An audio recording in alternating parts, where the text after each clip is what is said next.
मैं और मेरे दोस्त विक्रम ने भानगढ़ की कई हंटेड कहानियां सुनी और लोगों के मुताबिक भानगढ़ इंडिया की सबसे डरावनी जगह में से एक है।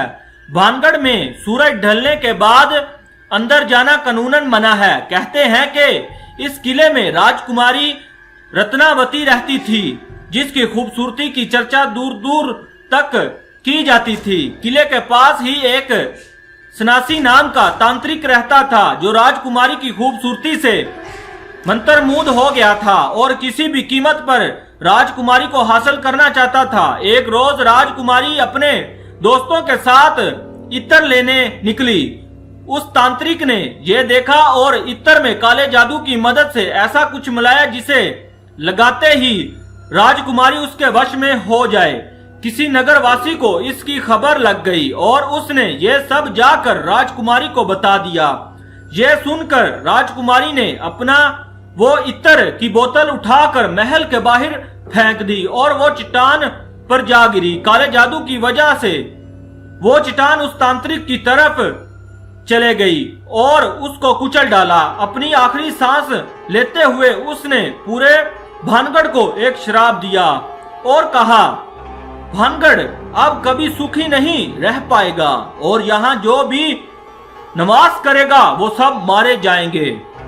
उसके कुछ ही दिनों बाद मुगल फौजों ने हमला करके भानगढ़ पर कब्जा कर लिया। इस लड़ाई में 10,000 लोग मारे गए। इसमें कई छोटे बच्चे और औरतें भी शामिल थीं। राजकुमारी रत्नावती को इन्हीं के कमरे में घुसकर मार दिया गया था। कहानियों की माने वहां आज भी उन लोगों की आत्माएं घूमती हैं और जो भी इंसान सूरज ढलने के बाद वहां गया है वो कभी वापस नहीं आया। हमने सोचा कि भानगढ़ जाकर पता लगाएं क्या सच में वो इतनी खौफनाक जगह है या सिर्फ एक कहानी है। तकरीबन 8 बजे गार्ड को कुछ पैसे देकर अंदर घुस गए। अंदर घुसते ऐसा लग रहा था कि जैसे हवा रुक गई हो और एक अजीब सी घुटन हो रही थी। हमने किले के 1-2 चक्कर लगाए लेकिन हमें कोई भूतिया नहीं मिला। मुझे एक जरूरी कॉल करनी थी तो नेटवर्क के चक्कर में किले के दूसरी तरफ चला गया। जैसे ही मैंने कॉल मिलाई तब ही मुझे एक लड़की की चीख सुनाई दी और मैं भागा भागा विक्रम के पास पहुंचा, पर वो वहां था ही नहीं। मैंने उसको काफी आवाज लगाई, विक्रम विक्रम विक्रम, पर कोई जवाब नहीं आया। तब ही ऊपर एक कमरे से एक थम की आवाज आई तो मैं उस तरफ चलने लगा। जैसे ही मैं सीढ़ियां चढ़ रहा था वैसे ही मुझे पायल की छम छम की आवाज सुनाई दी और मुझे लगा कि मेरे बिल्कुल पास से ही कोई लड़की भागी है और मुझे काफी ज्यादा डर लगने लगा था। तो मैं फिर चिल्लाया, विक्रम विक्रम विक्रम, गौर से देख रहा था। तब ही मुझे कमरे की खिड़की में खड़ा विक्रम दिखा और मेरी जान में थोड़ी सी जान आई। विक्रम कहाँ था यार, तू जल्दी चल यहाँ से, गलत आगे हैं यार, प्लीज चल यहाँ से, जल्दी चल। पर विक्रम ने मुझे कोई जवाब नहीं दिया। मैंने जैसे ही उसका हाथ पकड़ा वैसे ही मुझे पीछे से आवाज सुनाई दी।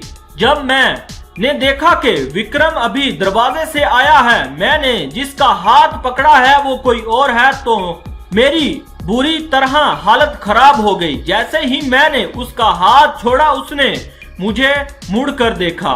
उसे देखते ही मैं कांपने लगा, पीछे गिर पड़ा। विक्रम ने मुझे उठाया और हम दोनों वहां से भागे भागे निकले। मैंने उसको बताया कि मेरे साथ क्या क्या हुआ और विक्रम ने बताया कि उसे भी लाल रंग वाली साड़ी वाली औरत का भूत दिखा।